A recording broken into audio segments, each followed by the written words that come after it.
नमस्कार प्रिय दर्शक बंधुओं, एक बार फिर आपका स्वागत है आपके अपने चैनल प्राचीन सच्ची कहानियां यूट्यूब चैनल में। तो जो भाई बंधु हमारे चैनल पर पहली बार दर्शक मेहमान बनकर आए हैं, उनसे हमारा निवेदन है, कृपया हमारे चैनल को सब्सक्राइब अवश्य कर लें, बेल आइकन ऑन कर लें और अच्छे कमेंट किया करें ताकि हर आने वाली वीडियो की नोटिफिकेशन सबसे पहले आपको प्राप्त हो और दर्शक बंधुओं आप उसका लाभ उठा सकें। प्रिय दर्शक बंधुओं, आज की जो कहानी हम आपको लेकर के आए हैं, ये बहुत ही मोटिवेशनल और ज्ञानवर्धक कहानी है। तो आइए प्रिय दर्शक बंधुओं, आपका अधिक समय बर्बाद न करते हुए शुरू करते हैं हमारी आज की ये प्यारी सी कहानी। भगवान श्री कृष्ण ने गीता का उपदेश अर्जुन को माध्यम बनाकर सारे संसार को दिया था। महाभारत के युद्ध में भगवान श्री कृष्ण ने अर्जुन को तब गीता का पाठ पढ़ाया था जब अर्जुन के कदम युद्ध भूमि में डगमगाने लगे थे। भगवान श्री कृष्ण की वाणी सुनकर अर्जुन अपने लक्ष्य की ओर अग्रसर हुए। कहा जाता है कि गीता में जीवन की हर परेशानी का हल है। गीता कर्म करने और जीवन में आगे बढ़ने की प्रेरणा देती है। प्रिय दर्शक बंधुओं, आपके मन में भी ऐसा कई बार विचार आया होगा कि हमारे जीवन में इतने दुख क्यों हैं? क्या भगवान हमारा साथ देता है? और देता है तो कैसे देता है? इसी प्रश्न का उत्तर भगवान श्री कृष्ण ने स्वयं गीता में दिया है। अर्जुन भगवान श्री कृष्ण से कहते हैं कि हे मधुसूदन, तुम कहते हो कि मनुष्य अंतिम सांस तक मोह माया में पड़ा रहता है और इसी कारण वह जन्म के चक्कर में फंस जाता है। परंतु तुम्ही ने इस मायावी सृष्टि की रचना करके और दूसरी ओर मनुष्य को चंचल मन प्रदान करके दोनों को एक दूसरे में उलझा दिया है और पग पग पर मनुष्य को बहकाने के लिए आकर्षण पैदा किए हैं।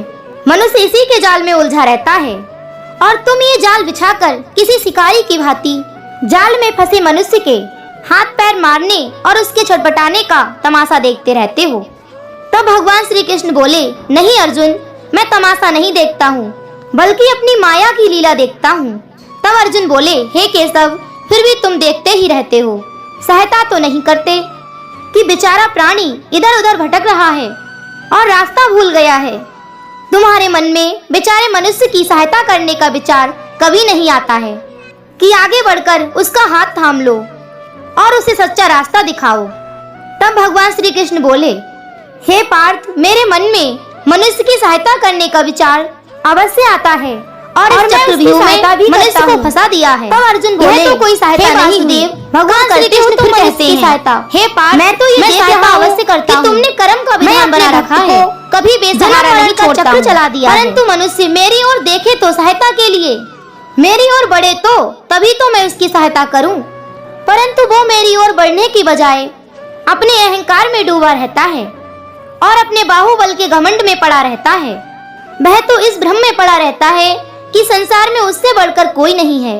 वह केवल अपनी बुद्धि और अपने बल पर ही भरोसा करता है। अपने बाहुबल पर उसे अपने परमात्मा से भी अधिक विश्वास होता है। तब अर्जुन बोले, हे केशव, अपने रास्ते से भटके हुए मनुष्य की सहायता के लिए आखिर तुम उससे क्या चाहते हो? क्या तुम्हें सोने चांदी के चढ़ावे चाहिए? क्या तुम अपने भक्तों से स्वादिष्ट और पंच पकवान चाहते हो? तब भगवान श्री कृष्ण मुस्कुराए और बोले, मैं अपने भक्तों से एक श्रद्धा के अतिरिक्त कुछ नहीं चाहता। मैं और कुछ नहीं मांगता हूँ। वो मेरे प्रति बड़े बड़े सोने चांदी के चढ़ावे ना चढ़ाएं और स्वादिष्ट पकवान के चढ़ावे मुझे नहीं चाहिए। मुझे केवल श्रद्धा और भक्ति भाव से एक फूल, एक फल, एक पत्ती, जल का एक बूंद या चावल का आधा दाना ही सही, मैं उसे भक्तों की कई अधिक श्रद्धा से स्वीकार करूंगा। और इतना भी ना हो सके तो श्रद्धा और भक्ति का एक आंसू ही सही, मैं उसे भी स्वीकार कर लेता हूँ। श्रद्धा में डूबे उस एक आंसू में मेरा सारा अस्तित्व समाहित होता है।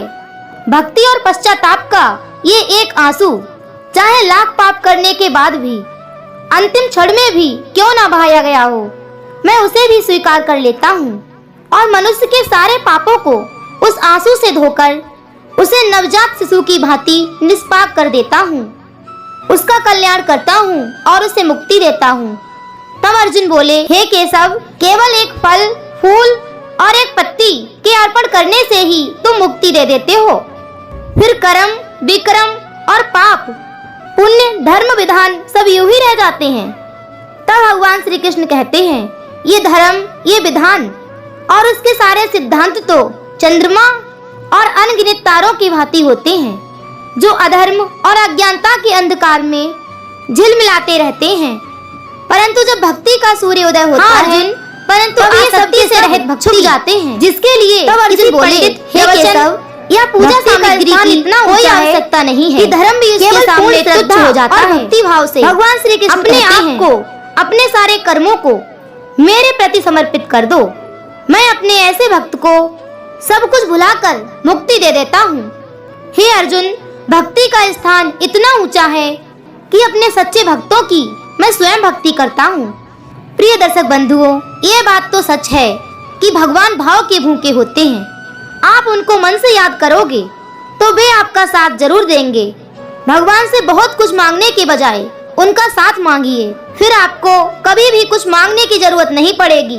भगवान ने स्वयं गीता में कहा है, ढोंग और अंधविश्वास से दूर रहें, क्योंकि मंदिर में सिर झुकाने से परमात्मा नहीं मिलते।